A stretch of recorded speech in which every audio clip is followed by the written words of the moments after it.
दोस्तों, गुप्त नवरात्रि में की गई शक्ति की उपासना का महत्व इसलिए भी बढ़ जाता है क्योंकि इनमें की गई पूजा व उपासना को गुप्त रखा जाता है। और जब आप किसी साधना को गुप्त रखते हैं तो वो अतिशीघ्र फलदायी होती है। और वैसे भी जो प्लान आप सबको बता देते हैं वो अक्सर पूरा नहीं होता है। इसलिए अगर आप माँ से कुछ पाना चाहते हैं तो इस पूजा को गुप्त रखें, किसी को भी ना बताएं। क्या आप गुप्त नवरात्रि में कोई पूजा करते हैं? मुझे कमेंट करके जरूर बताएं। दोस्तों, ज्यादातर लोग गुप्त नवरात्रि इसलिए भी नहीं करते हैं क्योंकि उन्हें लगता है कि व्रत रहना पड़ेगा, कलश स्थापना करनी पड़ेगी, ज्योति जलानी पड़ेगी।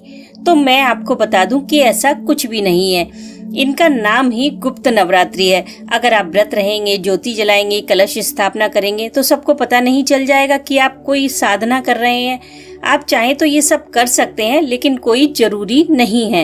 इन नवरात्रि में सिर्फ पूजा पाठ का महत्व होता है और इस समय आप किसी भी पाठ को आसानी से सिद्ध कर सकते हैं। जैसे कि आप दुर्गा चालीसा का पाठ कर सकते हैं, दुर्गा कवच का पाठ कर सकते हैं, सप्तश्लोकी दुर्गा का पाठ कर सकते हैं, या फिर पूरी नवरात्रि में आप दुर्गा सप्तशती का भी पाठ कर सकते हैं।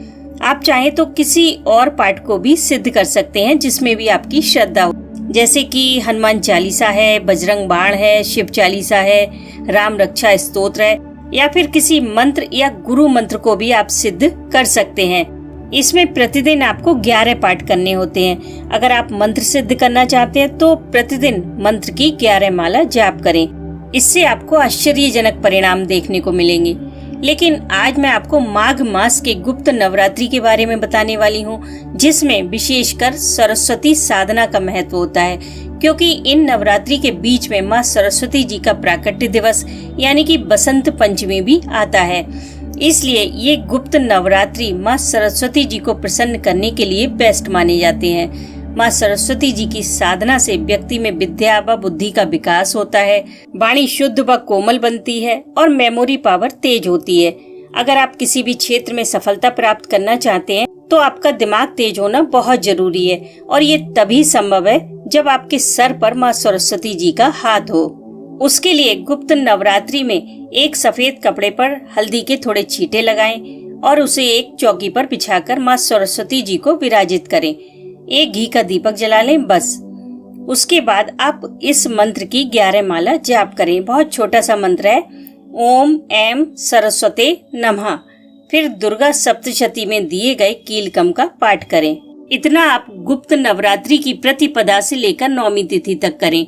10वीं तिथि को पाठ करने के बाद इसी मंत्र से 11, 21 या फिर 108 आहुतियां दें। इस दिन एक इमरती आपको बलि के रूप में माँ को भेंट करनी है, जो आपको मिठाई की शॉप पर मिल जाएगी आसानी से।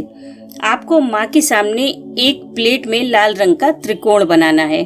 उस त्रिकोण में वो इमरती रखनी है, बिल्कुल बीच में, बाहर ना निकले। वो बलि के रूप में माँ को देनी है। इसे आपको ग्रहण नहीं करना है, इस बात का आप ध्यान रखें। हवन की अग्नि जब शांत हो जाए तो इस इमरती को उठाकर मिट्टी के अंदर दबा दें। और हाँ, अगर आप हवन नहीं करना चाहते तो इसी मंत्र की 2 माला एक्स्ट्रा करें। और इस नवरात्रि के बीच में जब बसंत पंचमी आए तो उस दिन इस पूजा के साथ साथ आप दुर्गा सप्तशती के 5वें अध्याय से लेकर 13वें अध्याय तक का पाठ करें विनियोग के साथ, या फिर कीलकम के 5 पाठ करें। आप खुद देख लें, आपको जो करना हो आप कर सकते हैं। या फिर आप 5वें अध्याय से लेकर 13वें अध्याय तक का पाठ कर लें, या फिर कीलकम के 5 पाठ कर लें। इससे आपको माँ सरस्वती जी की कृपा जरूर मिलेगी। पूजा कंप्लीट होने के बाद से ही आप अपनी बुद्धि विवेक में, अपनी पर्सनालिटी में, अपनी आर्थिक स्थिति में सुधार खुद देखेंगे। और जो पढ़ने वाले बच्चे हैं वो भी इस साधना को कर सकते हैं। जिनका मन एकाग्र नहीं है या जो याद किया हुआ भूल जाते हैं, उन्हें भी इस चीज से बहुत फायदा मिलेगा। उनका मन पढ़ने में लगने लगेगा, चीजों को याद करने की उनकी कैपेसिटी बढ़ेगी, और सबसे बड़ी बात, पढ़ाई में उनकी रुचि बढ़ेगी। अगर आपका कोई भी क्वेश्चन हो तो मुझे कमेंट जरूर कीजिएगा। माँ भगवती की कृपा आप सब पर हमेशा बनी रहे। मैं मिलती हूँ आपसे नेक्स्ट वीडियो में। तब तक के लिए जय माता दी।